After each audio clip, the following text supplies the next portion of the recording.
Hello बच्चों, welcome to my channel. आज मैं आपको कराने जा रही हूँ क्लास 7 संस्कृत का चतुर्थ पाठ है हास्य बाल कवि सम्मेलन का अभ्यास कार्य।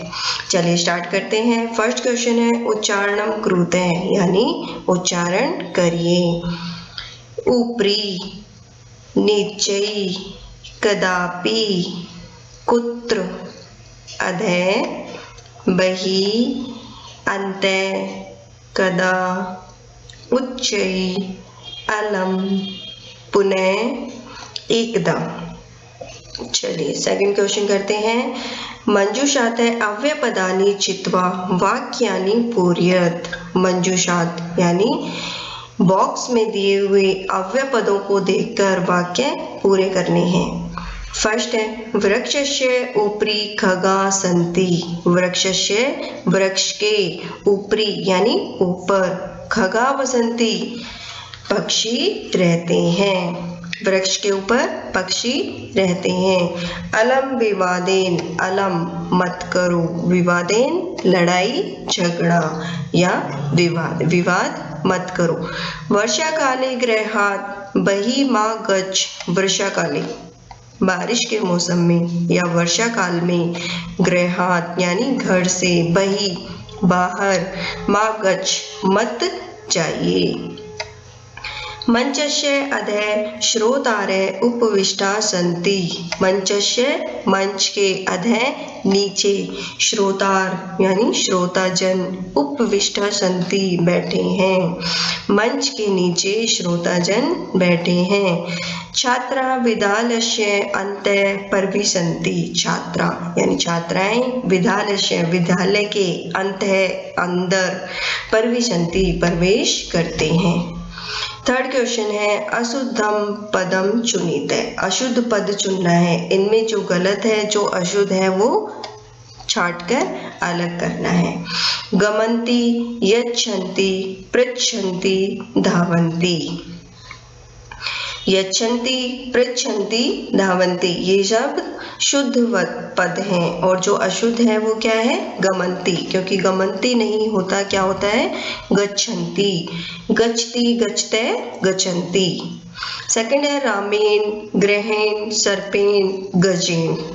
ये रामेन, ग्रहेण, सर्पेन ये सब शुद्ध पद है और जो अशुद्ध है वो क्या है? गजेण, क्योंकि गजेण नहीं होता, अणय की जगह नय आता है।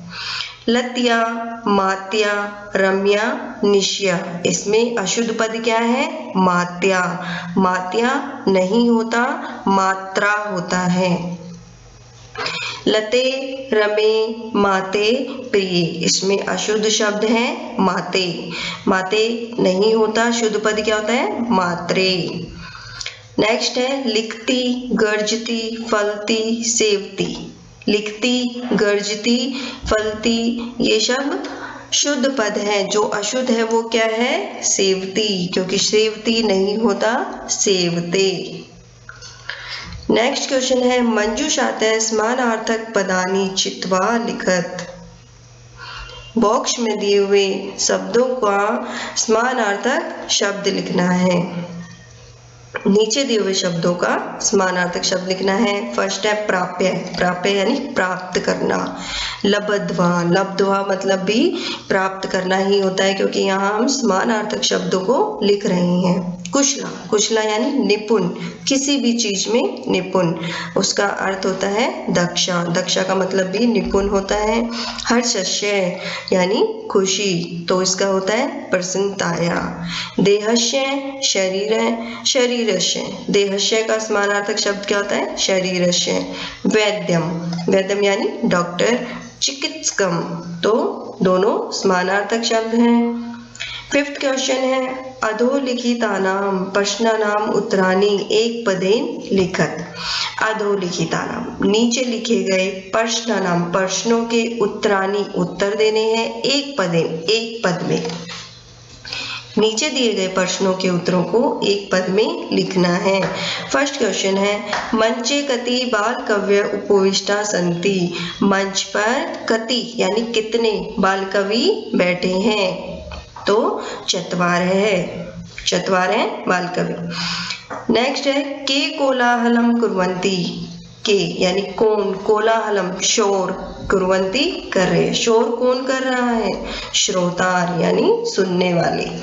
गजाधर है कम उद्देश्य काव्यम प्रस्तुति, गजाधर ने किसको उद्देश्य में रखते हुए, किसको ध्यान में रखते हुए कविता प्रस्तुत की थी, आधुनिक कवि, आधुनिक वैद्यम यानी आधुनिक डॉक्टरों को ध्यान में रखते हुए कविता प्रस्तुत की थी। तुंदिल है कश्य ऊपरी हस्तम आवर्त्यति, तुंदिल जो तुंदिल कवि थे वो किसके ऊपर हाथ फेरते हुए आते हैं, तुंदश्य यानी अपनी तोंद के। लोके पुनः पुनः कानि भवन्ति, लोक में इस संसार में बार बार क्या मिल जाता है, शरीराणि यानी शरीर। किम कृत्वा घृतम पिबेत, क्या करके घी पीना चाहिए, ऋणम ऋण करके घी पीना चाहिए।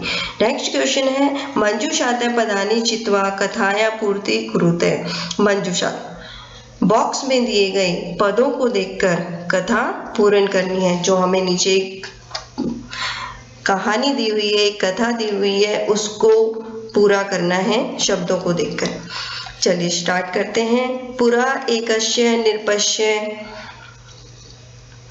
प्रिय वानर आसीत, पुरा प्राचीन समय में एकस्य निरपश्य एक निरप का एक है प्रिय वानर आसीत, एक प्रिय यानी प्यारा बंदर था।